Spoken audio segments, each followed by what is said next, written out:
The story of WeWork is one of the most dramatic rises and falls in corporate history. In 2019, the company was valued at a staggering $47 billion, hailed as a revolutionary force in real estate and co-working. Just a few months later, its valuation plummeted to a mere $3 billion, leaving investors, employees, and the world shocked. At the center of this epic tale is Adam Neumann, the charismatic and controversial founder of WeWork. With a vision of transforming not just workspaces but human consciousness, Neumann built WeWork into a global empire, but his unchecked ambitions, eccentric behavior, and poor business practices ultimately led to its collapse. Today, we'll explore the entire saga, including the origins of WeWork and Adam Neumann's bold vision, the meteoric rise of the company and its peak success, the scandals, mismanagement, and unraveling of Neumann's empire, the aftermath of WeWork's collapse, and the lessons it offers to the startup world. So buckle up as we uncover the incredible story behind WeWork, the company that went from being a startup darling to a cautionary tale in less than a decade. WeWork began in 2010 with a simple yet revolutionary idea: create a global network of shared office spaces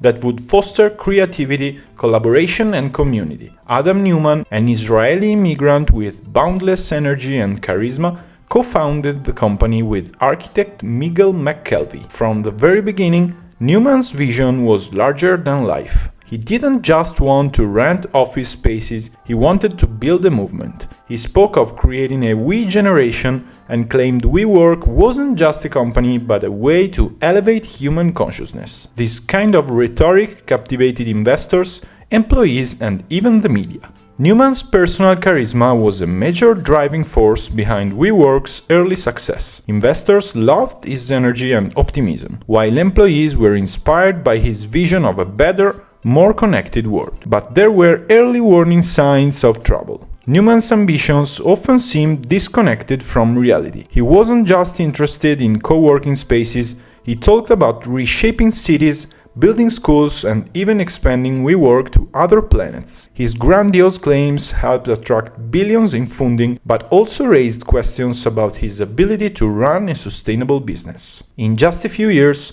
WeWork grew at an astonishing pace. By 2019, it had over 500 locations in more than 100 cities, serving more than 500,000 members worldwide. It wasn't just an office space provider.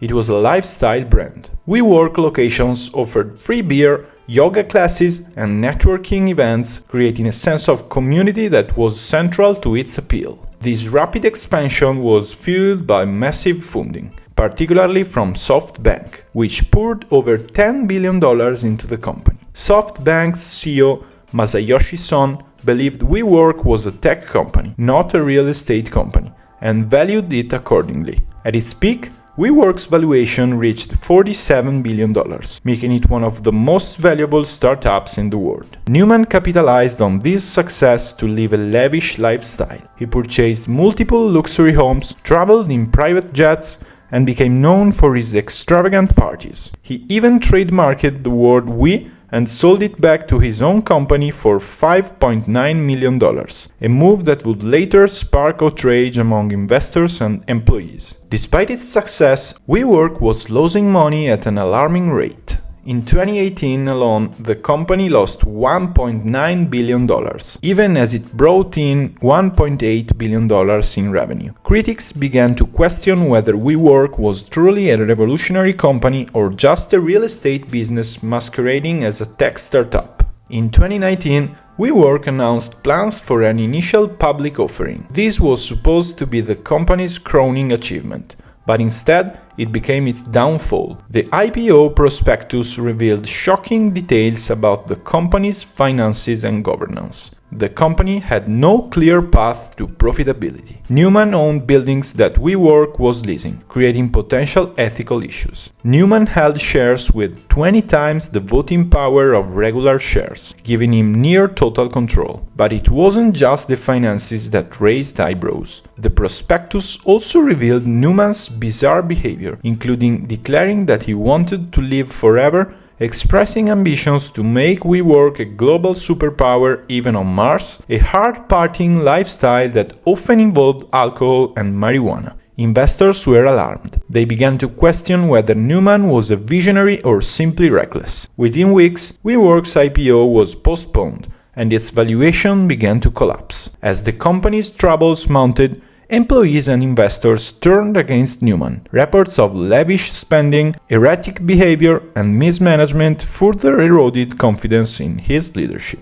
In September 2019, Adam Newman was forced to step down as CEO. He left with a $1.7 billion exit package, a move that infuriated employees who were facing mass layoffs. Under new leadership, WeWork began a painful restructuring process, cutting costs, closing locations, and trying to salvage its reputation. Newman's fall from grace was one of the most dramatic in modern business history. Once hailed as a visionary, he became a cautionary tale of unchecked ambition and poor governance. Meanwhile, SoftBank, which had invested heavily in WeWork, was left to pick up the pieces. The company bailed out WeWork with billions of dollars, but its reputation as a savvy investor was tarnished. As we reflect on the WeWork saga, it's fascinating to see how quickly public perception can shift in the volatile world of startups. This story isn't just about Newman or WeWork,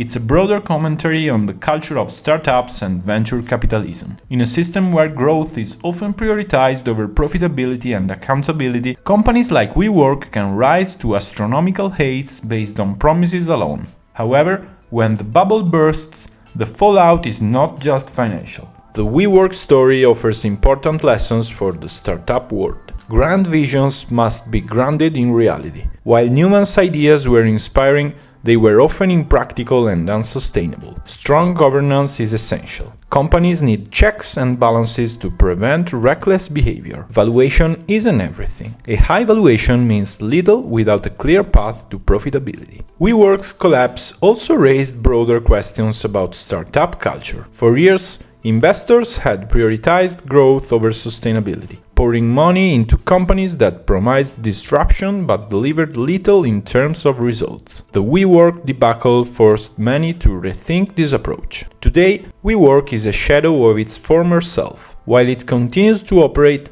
its glory days are long gone. Its story serves as a cautionary tale for entrepreneurs, investors, and employees alike. A reminder of how quickly fortunes can change in the volatile world of startups. What do you think about the rise and fall of WeWork? Let me know your thoughts in the comments below. Thank you for watching, and don't forget to like and subscribe for more stories from the world of business and beyond. See you in the next video.